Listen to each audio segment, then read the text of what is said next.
Welcome back to my channel Tarishma's Kitchen. আজি আপোনালোকলৈ এটা ৰোলৰ ৰেচিপি লৈ আহিছো আহকচোন চাও ৰোল বনাবৰ কাৰণে এইটো মগেৰে মই 1.5 কাপ ময়দা লৈছো আৰু 250 গ্ৰাম পনীৰ লৈছো দুটা মিডিয়াম সাইজৰ পিয়াজ পেষ্ট কৰি লৈছো টমেটো পেষ্ট হয় দুটা টমেটো পেষ্ট কৰি লৈছো আৰু টমেটো সস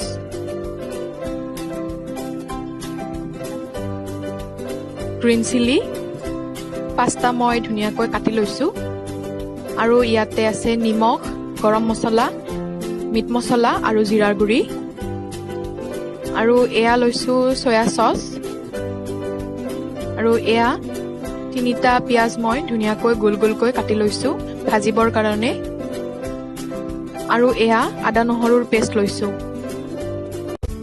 ৰুটিখিনি বনাবৰ কাৰণে ডাঙৰ কাপেৰে মই 1.5 কাপ ময়দা লৈছো চাওক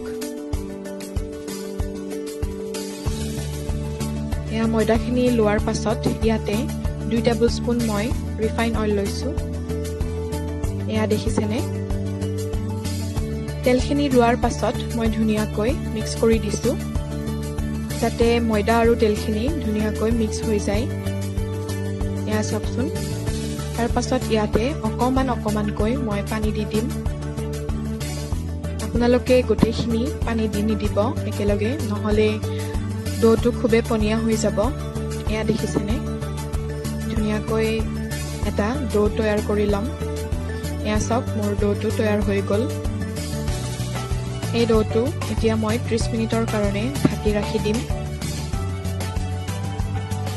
চাওক এতিয়া মই ইয়াতে ঢাকনি লগাই দিম এনেদৰে ঢাকনি দি প্ৰায় আধা ঘণ্টা সময় মই থৈ দিম আধা ঘণ্টা পাছত মই ঢাকনি গুচাই চাইছো চাওকচোন মোৰ ময়দাৰ ডোটো কি ধুনীয়া হৈছে দেখিবলৈ লগতে একেবাৰে মিহি হৈ গৈছে এতিয়া ইয়াৰ পৰা মই সৰু সৰু লাৰু বনাই লম ৰুটি বনাবৰ কাৰণে চাওকচোন এতিয়া ইয়াৰ ওপৰত মই অকণমান ময়দা ছটিয়াই দিছো এতিয়া মই ইয়াৰে ৰুটি তৈয়াৰ কৰি ল'ম চাওক এনেদৰে আপোনালোকে বেলি ল'ব ৰুটিখন ধুনীয়াকৈ গোলকৈ চাওক মই কি ধুনীয়াকৈ বেলিছো ৰুটিখন দেখিছেনে আপোনালোকে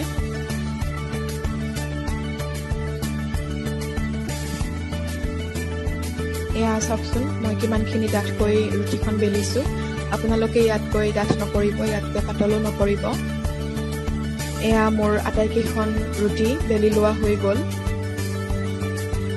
এতিয়া মই গেছৰ বাৰ্ণাৰত এটা কেৰাহী গৰম হ'ব দিছো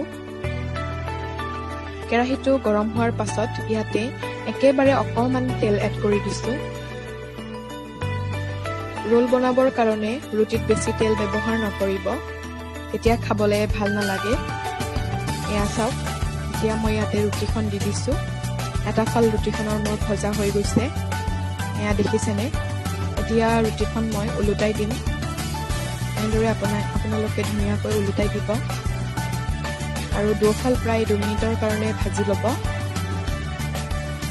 চাওক মোৰ ৰুটিখন তৈয়াৰ হৈ গল এতিয়া মই আন এখন কাঁহীত এইখন উলিয়াই ল'ম এনেদৰে মই গোটেইকেইখন ৰুটি ভাজি লৈছো চাওকচোন আপোনালোকক দেখাই দিছো এখন এখনকৈ দেখিছেনে ধুনীয়াকৈ ভজা গৈছে গোটেইকেইখন এতিয়া সেই একেটা কেৰাহীতে মই 2 টেবুলস্পুন ৰিফাইন অইল দি দিছো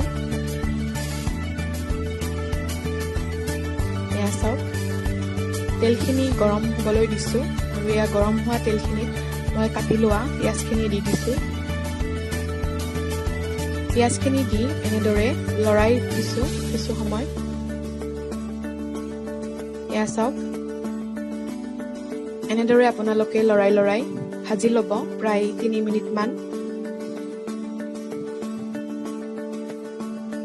চাওক এনেদৰে আপোনালোকে ভাজিব যাতে পিঁয়াজখিনি প্লাম্পি হৈ যায় আৰু চাওক মোৰ 3 মিনিট পাছত পিঁয়াজখিনি ৰেডি হৈ গল এতিয়া মই এইখিনি আন এটা বাতিলে ট্ৰান্সফাৰ কৰি দিছো এতিয়া সেম কেৰাহীটোতে মই অনিয়ন পেষ্টখিনি দি দিছোঁ। এয়া চাওক।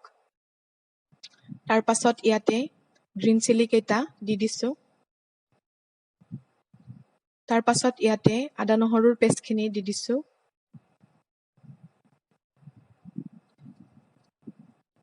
এতিয়া ইয়াতে টমেটো পেষ্টখিনি দি দিম। এয়া চাওক, টমেটো পেষ্টখিনি দিয়াৰ পাছত কি ধুনীয়া এটা কালাৰ আহিছে। এতিয়া ইয়াতে আটাইখিনি মছলা এড কৰি দিম। নিমখ, জিৰাৰ গুৰি, গৰম মছলা আৰু মিট মছলা। এই গোটেইখিনি ইয়াতে এড কৰি দিলোঁ। এতিয়া ইয়াতে চয়া চচখিনি এড কৰি দিম। চয়া চচ মই 2 টেবুল স্পুন ব্যৱহাৰ কৰিছোঁ। এয়া চাওক।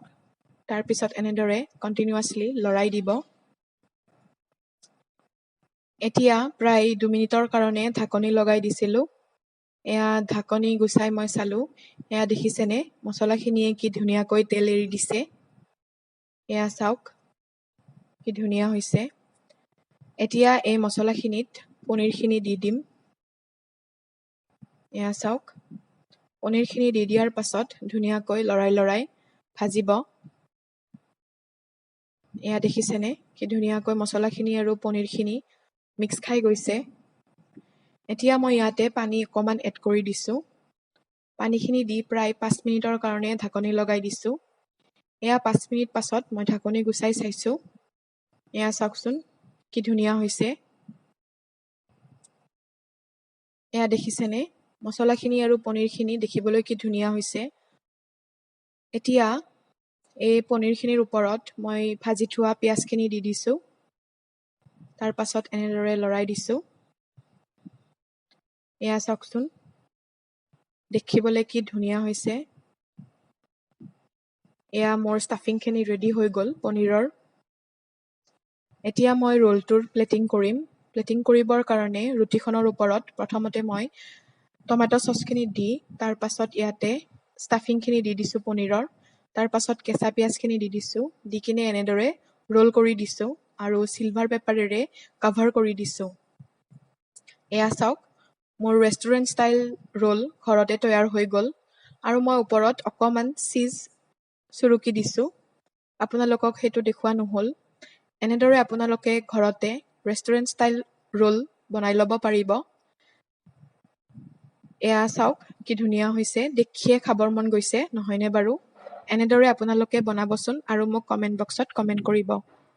ভিডিঅ'টো যদি ভাল পালে তেন্তে লাইক কৰিব, শ্বেয়াৰ কৰিব, ছাবস্ক্ৰাইব কৰিব। লগতে বেল আইকনটো টিপি দিব নাপাহৰিব।